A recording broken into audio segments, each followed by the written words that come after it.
Across our planet, our oceans are filled with thousands of islands. That is, of course, not including the thousands more found within lakes or other bodies of water. Some are popular tourist destinations, like the ones found in the Caribbean or Mediterranean seas. Others can be forested places that are hard to access. However, there are a select few that exist in this world that stand out among the rest, not only because of their unique features, but because they have an incredible history behind them. For one reason or another, all of these islands have since been abandoned by the people who once called them home. One of the most ancient strongholds on the continent of Africa is an island on the northern part of Sudan in the Red Sea called Suakin Island. It was a strategically crucial point for many powerful empires. Initially, Ramses III developed this area during the 10th century BC. At the time, Suakin was pretty much the gateway to the Red Sea, the place for exploration and trade. Over the years, it continued to evolve as various kingdoms and empires conquered the area and added their own cultural influences. The last time it evolved was during the 19th century when the area became a large hub for the slave trade in eastern Africa. Each year, tens of thousands of slaves left the port, passing by Suakin Island, bound for various parts of the world.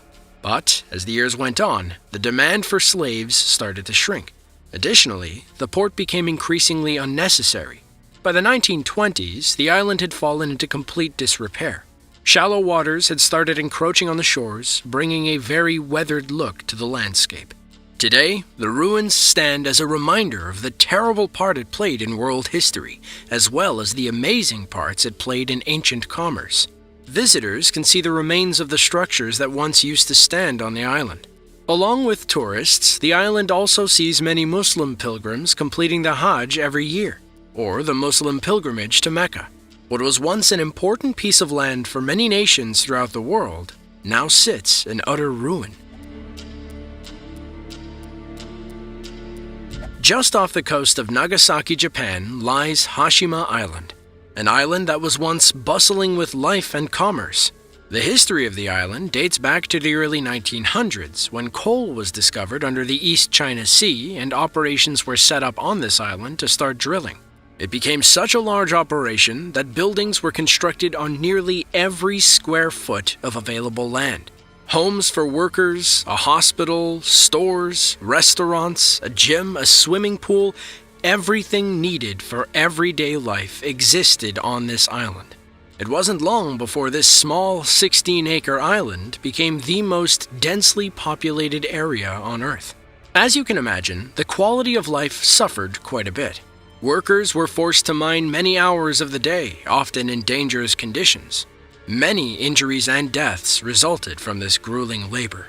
Eventually, in the mid-70s, the coal started to become much scarcer until finally, the mine was bare. Workers started to move out with their families bit by bit until eventually, the island lay empty. Many of the buildings still had their fixtures, appliances, and decorations in them, looking as though some post-apocalyptic event had occurred. Today, tourists can visit the island, seeing exactly how crowded things were. It was even a location in one of the latest James Bond films, Skyfall. Many parts of the island remain weathered and unstable. Other parts have been completely claimed by plants and animals and are not suited for a visit. Overall, it is the shell of a once busy city. Disney World in Orlando, Florida is the most popular theme park anywhere in the world. Each year, tens of millions of people fly from countries near and far to visit some of the most iconic locations like Magic Kingdom and Epcot. But there have been various places built within the park that did not exactly become as popular as the parks that we see today. A few of them have even become places of mystery as the park keeps them concealed from the public. Just outside of Disney's Animal Kingdom sits a place called Discovery Island, originally called Treasure Island. However, it was only opened between 1974 and 1999, where guests could travel there by boat and take in the various species of animals that were found there. The issue was that the island was never a huge draw and was only marginally popular at best. Disney ended up closing Discover Island in 1999, leaving it all to wither away with the passage of time. Today, it is completely closed off to the public and will earn you a permanent ban from Disney properties if you are caught trying to sneak ashore. Many vloggers and Disney aficionados have made it their mission to go onto the island and record everything. What they have found are many crumbling structures and enclosures that used to hold various animals. Some have been caught, but others haven't.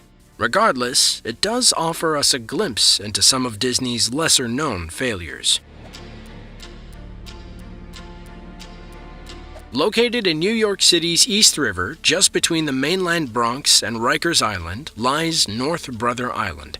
It's actually part of a pair of islands, the other being South Brother Island. Early on, it was an island that was claimed by the Dutch West India Company in 1614. It served as an outpost until the British took it over around 1695.